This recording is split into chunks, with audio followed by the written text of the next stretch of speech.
ready for Bible study? Alright, let's get in it.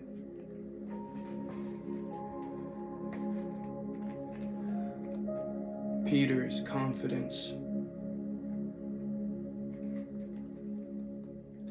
As they went their way, Yahshua said to the disciples, "In a little while, I must leave you. So now I give you a new commandment, that you love one another as I have loved you. By this shall all men know you are my disciples. Let not your heart be troubled. You believe in God. Believe also in me. I go to prepare a place for you. But if I go, I will come again and receive you unto myself, that where I am, there you may also be."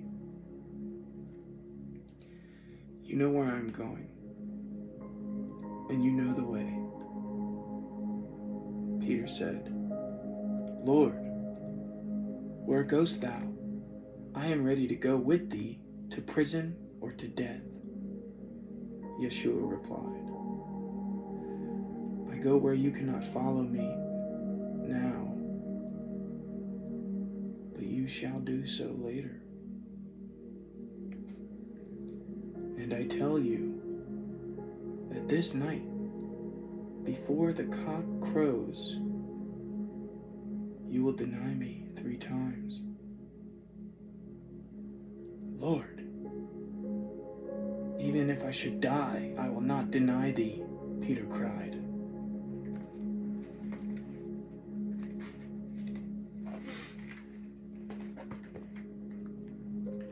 Then Thomas too said to Yahshua, "Lord, we do not know where thou goest. How can we know the way?" Yahshua said to them, "I am the way, the truth, and the life. No one comes to the Father but by me."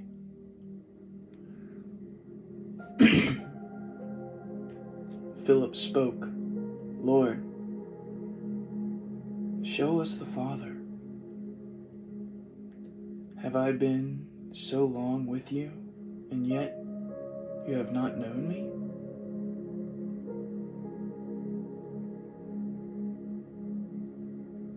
He who has seen me has seen the Father."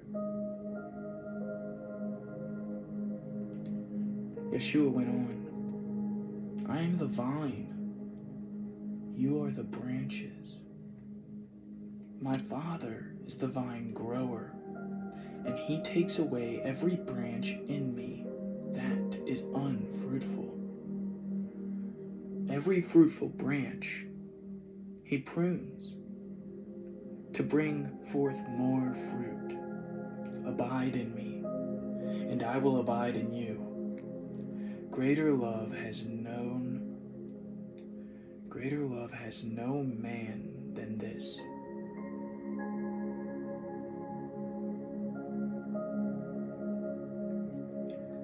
that a man lay down his life for his friends.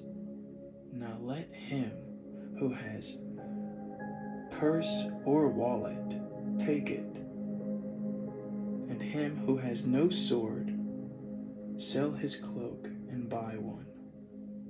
"Lord," they said eagerly, "here are 2 swords. "Enough, enough," he answered.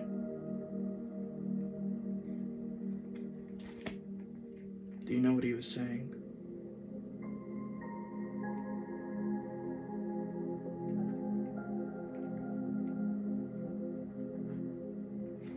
Let me show you.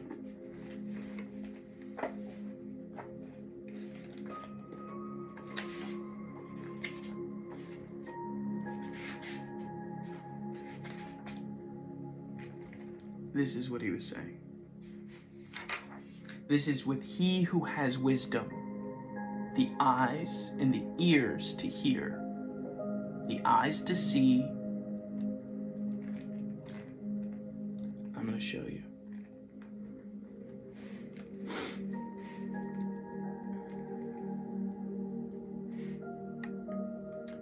Where was he going that they could not follow?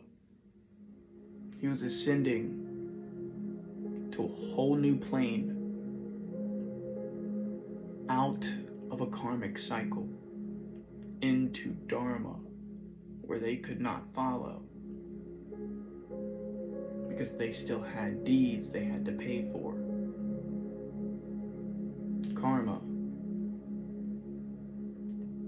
So that he would not collect their karma on their behalf, he had to depart from them.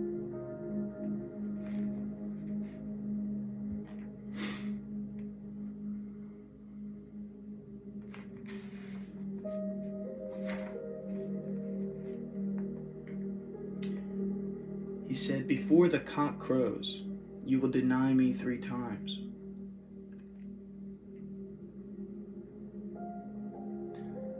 Do you know the stages of grief?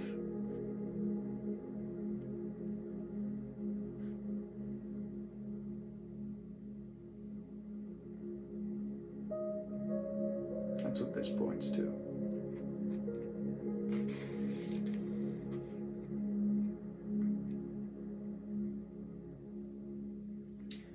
They asked him, "What's the way? How do we know where to go?" That's so simple. He told them they knew the way. Their north node.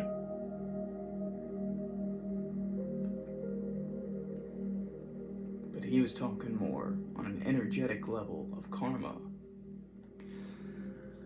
So he said, "I am the way."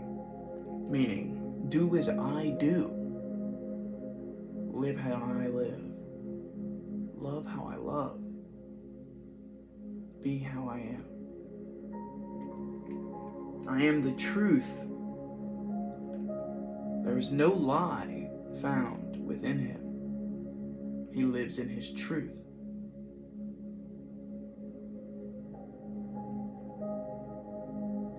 And the life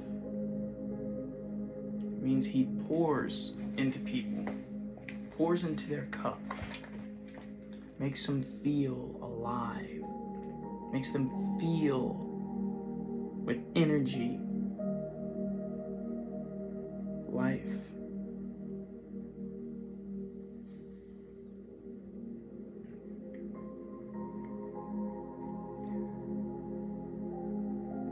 Philip spoke, "Show us the Father."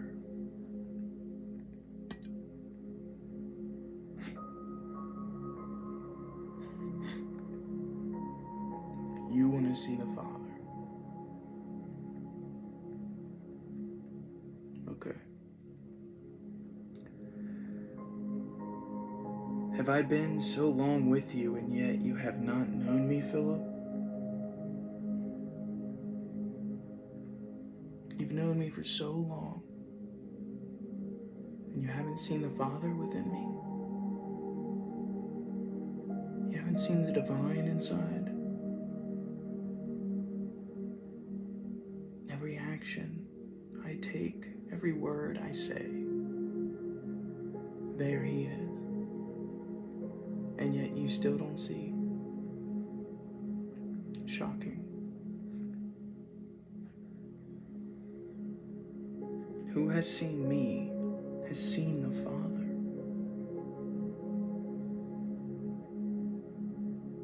It's simple. I am the vine. He's the root. He's the root that grows out of the ground.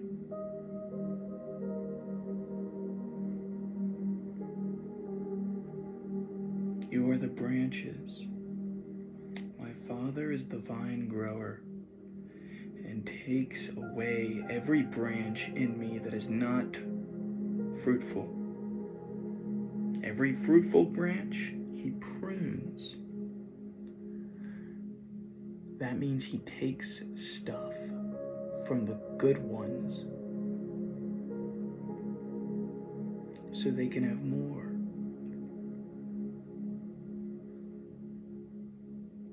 So if you're doing your job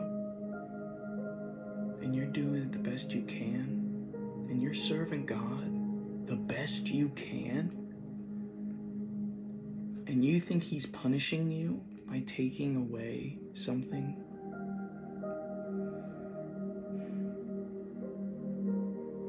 he's not. He's making room to give you more.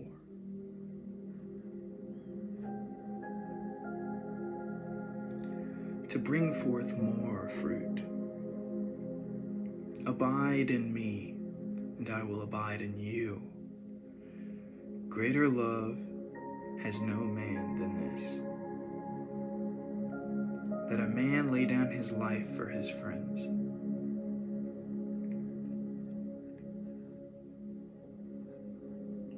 You see, the human body is a precarious thing. It will defend itself from every threat, inside and out. It has systems in place to keep you alive under the harshest of circumstances. And yet, willingly being a sacrifice is the most selfless thing that you can do.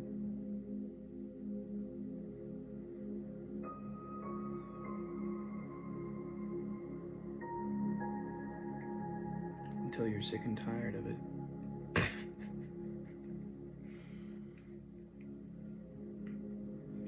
Now let him who has a purse or wallet take it, and him who has no sword sell his cloak and buy one. What do you think this means?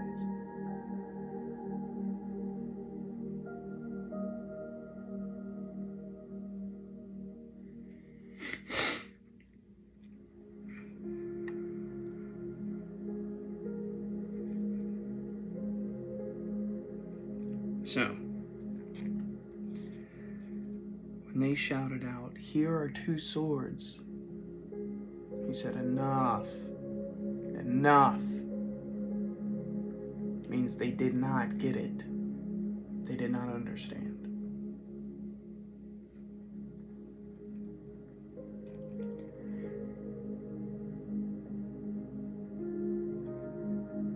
That a man lay down his life for his friends. Now, let him who has a purse or wallet take it.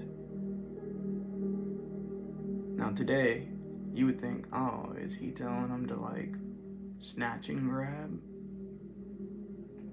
No. What he's saying is if it's offered,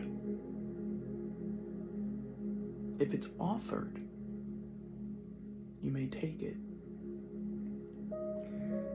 And him who has no sword, so him who has no sword, someone who is harmless,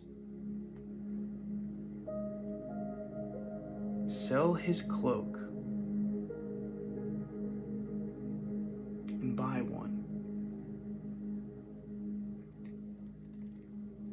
Teach them how to defend themselves against the kingdom of darkness.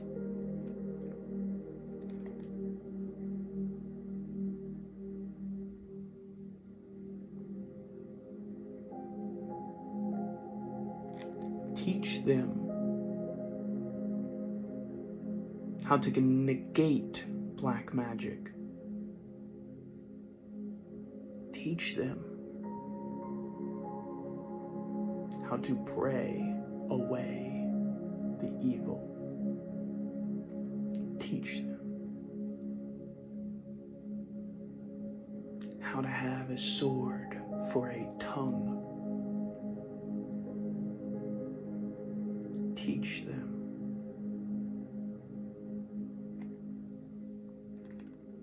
sword, they said eagerly. Here are 2 swords. Enough. Enough, he answered.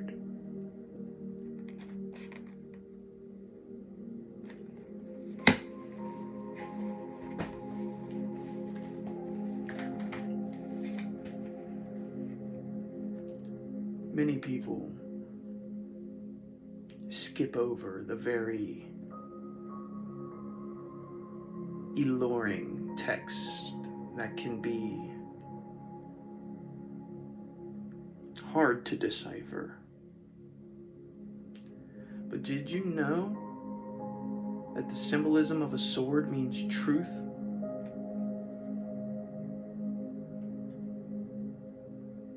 Sell his cloak. What does a cloak mean? Shadow, hiding. That's the symbolism of a cloak. Huh.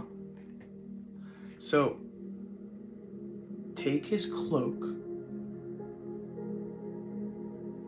stop them from hiding their own truth, and teach them how to speak it.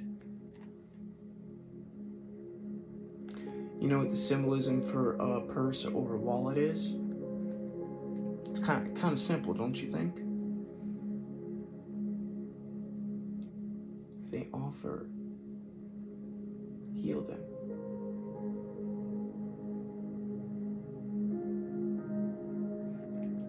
You see, people tend to put their own spin on things without doing research. They want things to mean what they want them to mean because they believe it means that. Well, heck, I know a narcissist who has a victim mentality, and I'm mean because they said I am. Does that make me mean?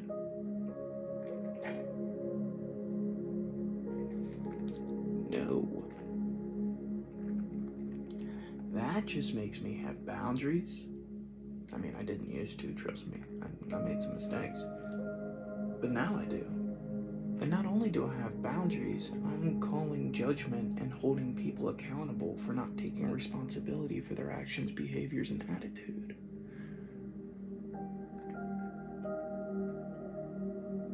You wanna know how I got there?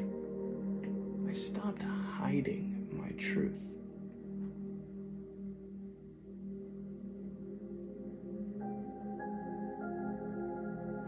Seems like it happened overnight, but that's normally how it goes.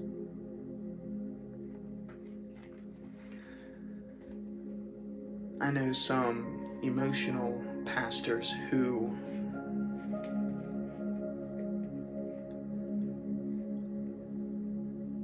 need to do more research, to be quite honest. But I don't want to judge, how they teach their flock. But when you're leading a flock into a boiling pit of lava, I'm gonna say something like, "Hey, you're doing that, right? You know what you're doing, right? You know the whole church is under maritime law, right? And you're just feeding a business, though, right? You're not actually doing anything for them, right? You're not teaching them how to heal themselves, right? Because then you'd lose some of your flock, because then they'd be healed, right?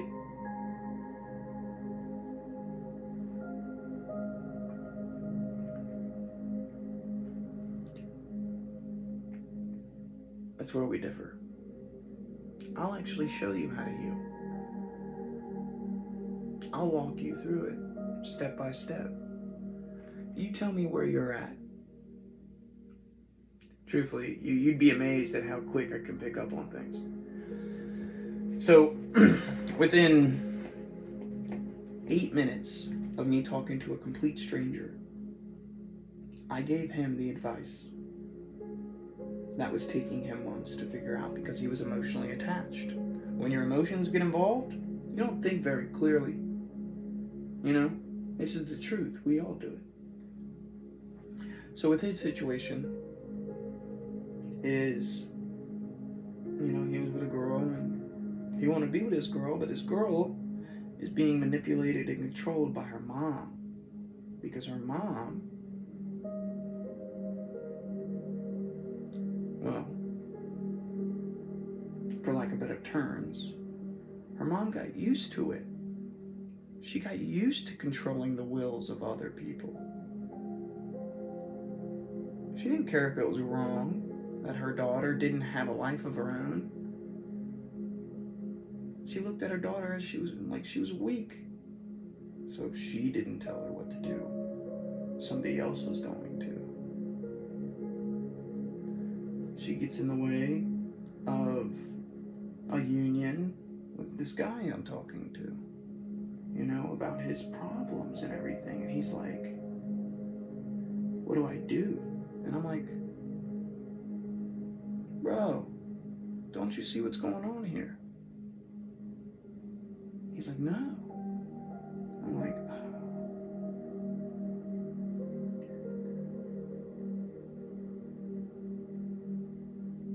you need to stop talking to her. And he's like, why? Like, I want to marry this girl. And I'm like, well, look, dude, if she's really for you, she really loves you, nothing would get in her way to get to you. Nothing. There's not a thing on this earth that would stop a woman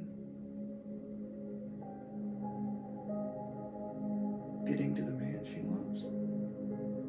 And vice versa. So if you truly love her, you need to let her go.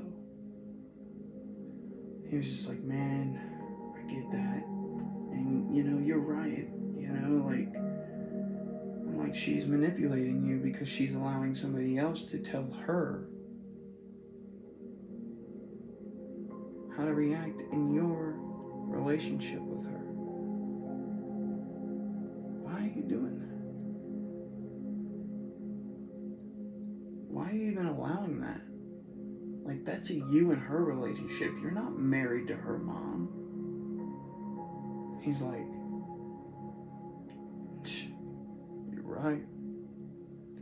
I'm like, you're thinking with your heart, man. And they don't respect you anymore. He's like, how do you think that? I'm like, bro, think about it. If a woman respects you, she's not going to let anyone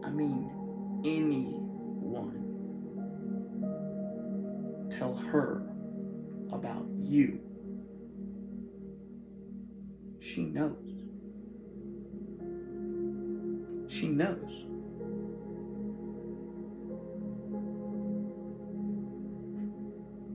Now, if a woman's being told about you, that means she's confused. And when she's confused, that means there's no admiration. There's very little respect. And no honor.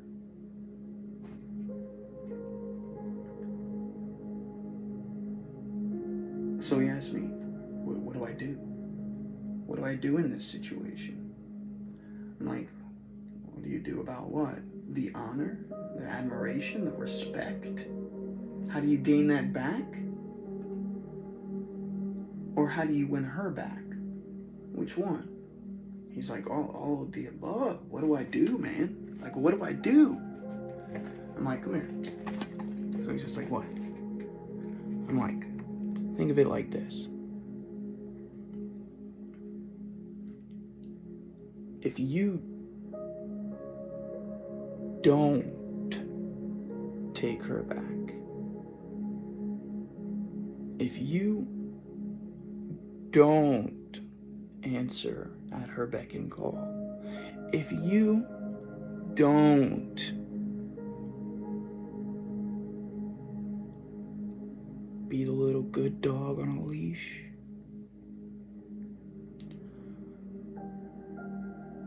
And you show her that you're worth more than that, that there's a million other girls that would love to have a guy who has literally the whole package. Has it all. Money, character, love, growth, assets, God. You need to show her the old you. You need to show her why you're the boss. You need to show her why you are who you are.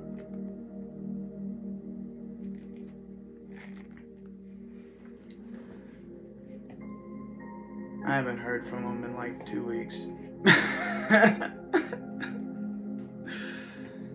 But it turned out it was a success, you know? From what I know. I don't know yet. He hasn't hit me back up. But I'm sure it's doing good because, you know, if there was a problem, I'm sure he'd be like, bro, help. You know, sometimes we forget who even we are, let alone others. Sometimes we think the people that we used to hold in high esteem has grown soft just because you've gotten closer to them, or just because you learn more about their character, or somehow, some way, because you know them a little bit better, they're not as powerful as you once observed them. And that is entirely false. That is not at all the truth. Truth of the matter is,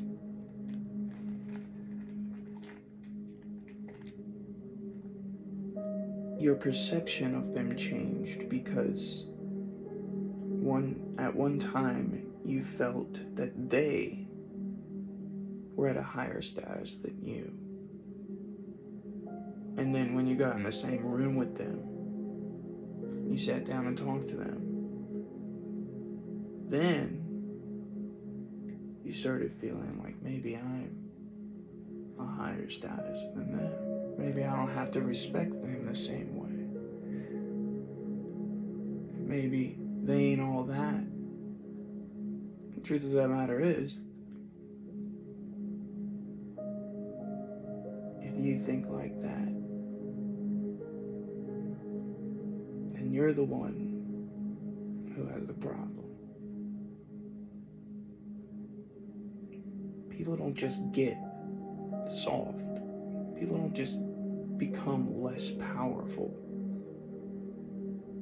No, they're just as powerful as they've always been.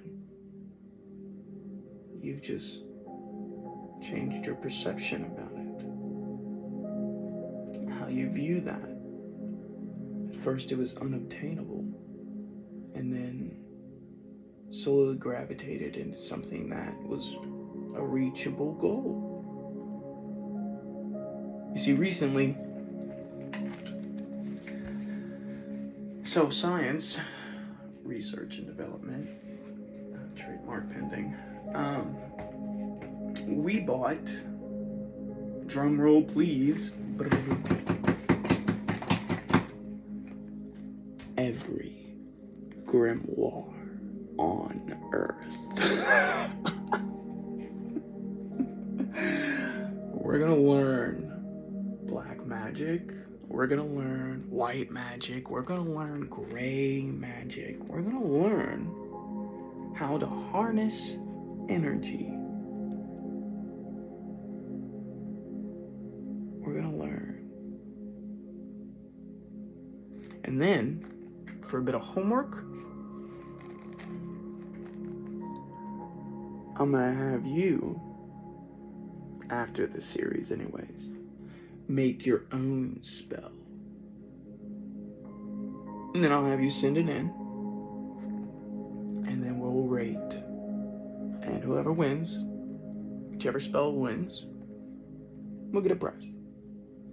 A cool one. Because I'm not your average kind of guy. Like, if I'm gonna have a contest, trust me, it's gonna be dope.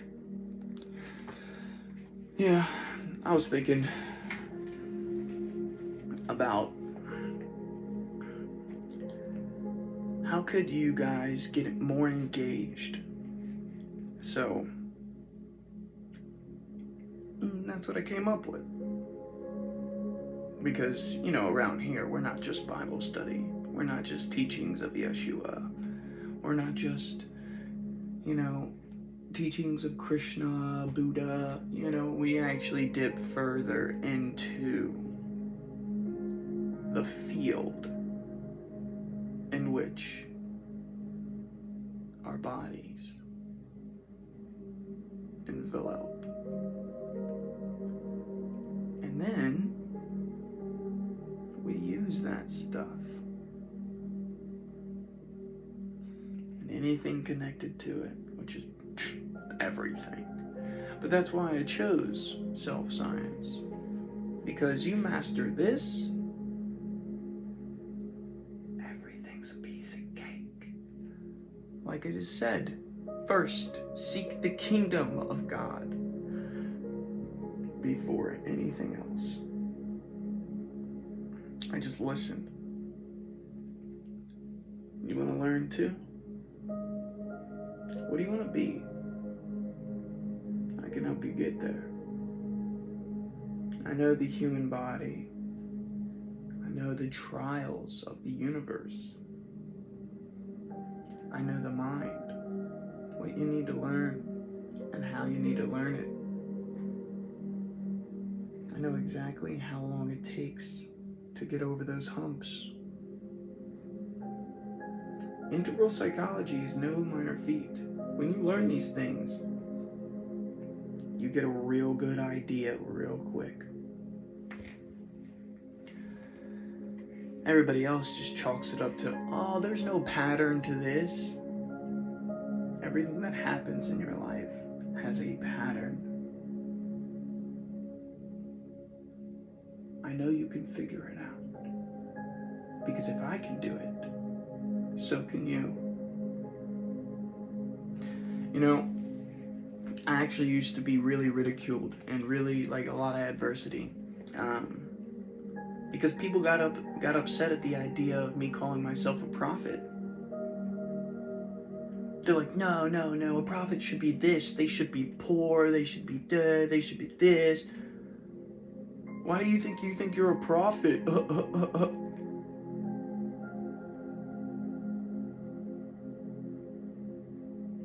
Well, first of all, a prophet is not defined by man. It is defined by the mission in which is bestowed upon him. A prophet is only defined by the parameters in which the divine bestows upon. Not by man, not by you, not by me. The only one who has that definition is God. And a prophet doesn't have to be poor. A prophet can be filthy rich and still be prophet. Still be a prophet. You wanna know why?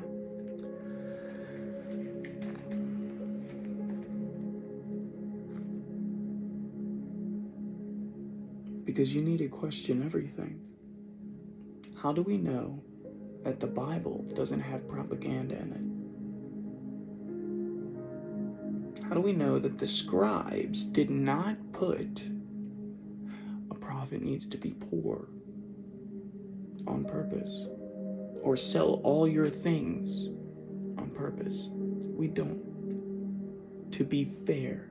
Now, I'm not knocking the Bible at all. I actually know it better than most and follow it to the letter.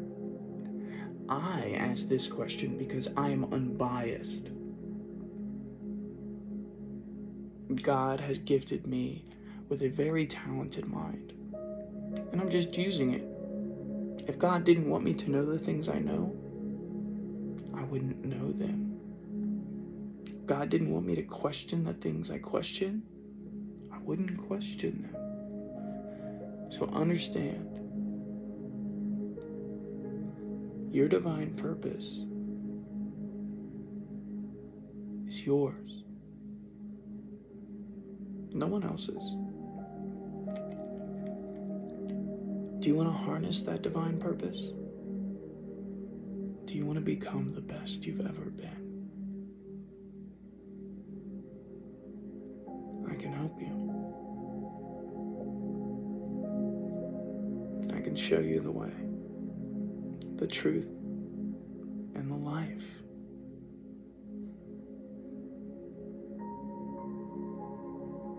You want to get to the Father? I can show you.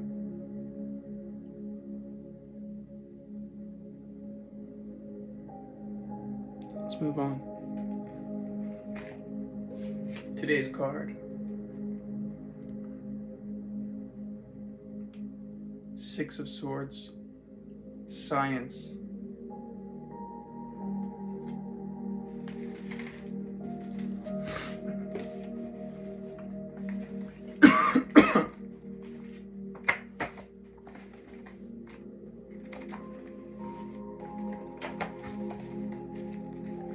Upright interpretation.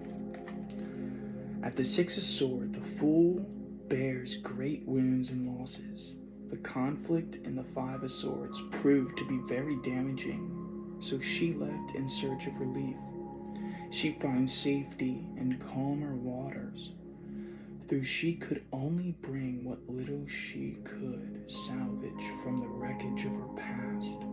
She may feel defeated, but she knows that she must move on and transition to a new period in her life. In reverse. When reversed, instead of creating distance between herself and the past, the Fool chooses to head backward. She may find it impossible to move on because of an unresolved conflict or a tense situation that she needs to find closure on. She may feel as though she is being forced to make a change that she doesn't want to. Her situation makes her feel powerless and paralyzed.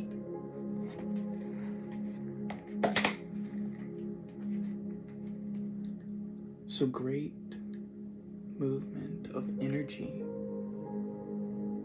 whether that be running backwards or going forwards. I know I made a mistake today, actually, that made me feel like I was going backwards. But I quickly prayed and forgave myself. Because sometimes I'm really hard on myself. And I mean, I'm really hard on myself. I expect a lot from me, you know? Like,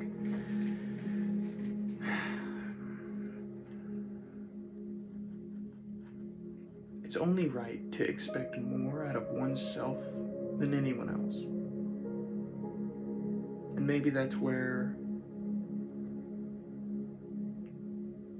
I might need to heal. But I've never been able to depend on anyone for much. So,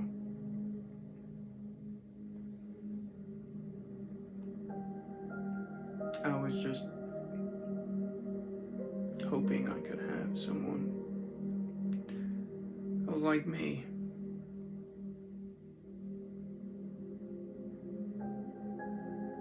And that's why I prayed and I forgave myself, because expecting other people to be as generous and as kind and as honest as I am is just, it's not realistic. It's really not. They haven't done the inner work. They don't know themselves whatsoever, and they're looking for any excuse to heal their ego so they can feel better about themselves instead of acknowledging the damage that they've caused others, instead of playing victim. But that's just me. That's my situation. You know, it's gotten to the point to where, like, I can't even speak to my mom anymore.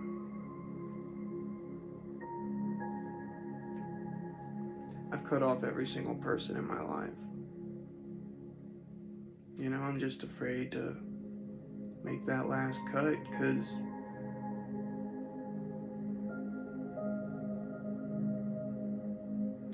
when I was a kid, I was alone. A lot.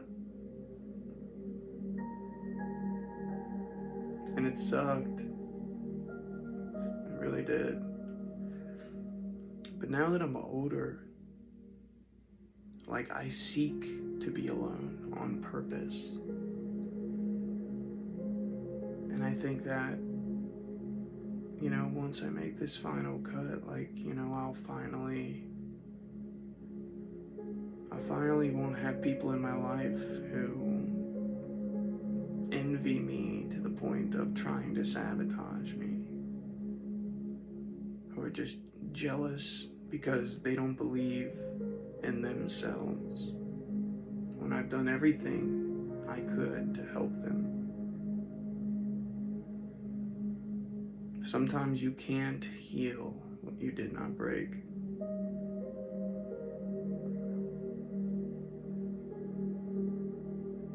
Sometimes you can't even heal what you did.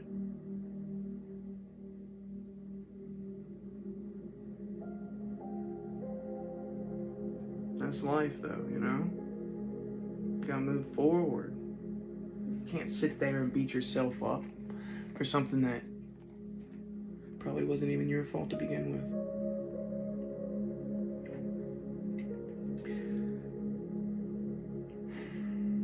All you can do is show how you take accountability for your mistakes. You take ownership of them and responsibility, and you move forward.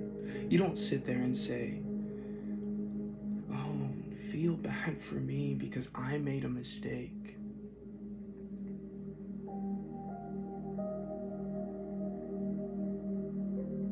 Are you hearing yourself? That's literally how I look at people when they say that. You know, and it comes in many forms, but when you boil it down, it's feel bad for me, please. Because I was selfish and insecure.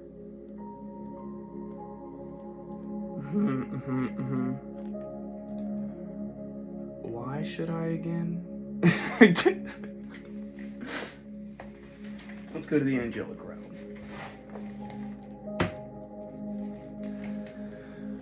Father, please guide me.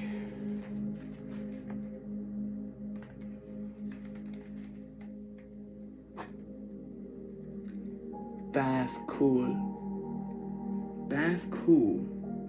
Oh, associated faith, Judaism. Bath cool will help you find forgiveness, improve your singing, speak with greater clarity, decide what you want to create, see the possibilities of your future what your future contains, deepen your ability to love. Invocation, to call upon Bath Cool. Think about what you want to create, then sing out your request. Ask her for your help, and she will be there. That's beautiful. She's known as the heavenly voice.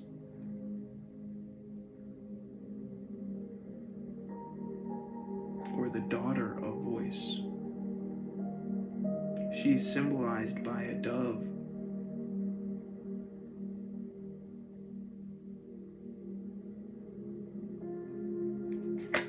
It's beautiful.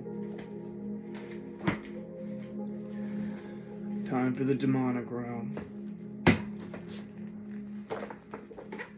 Father, guide me.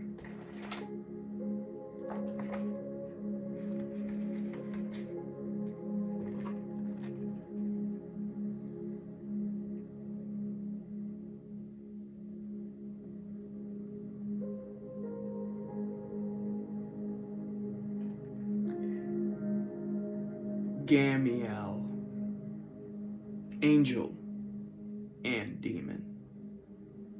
This is a first for me too, folks. Gamiel means recompense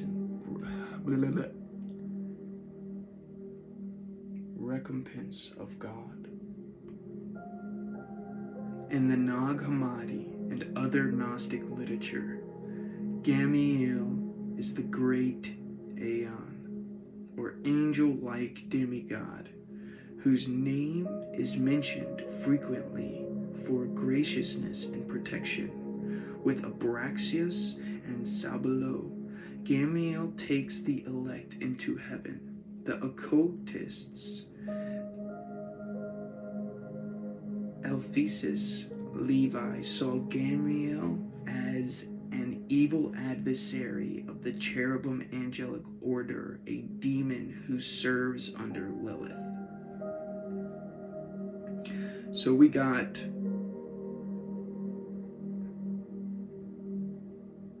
a whole bunch of Nag Hammadis and Gnostic literatures saying Gamiel's one way, and we got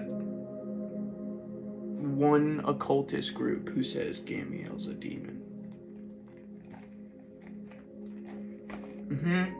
Yeah. Real, yeah, that occultist group deserves all that validation and verification, right?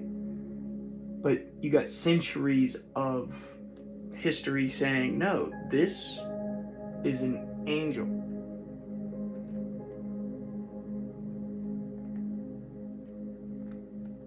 You guys amaze me. I swear, you guys amaze me sometimes. Okay, then.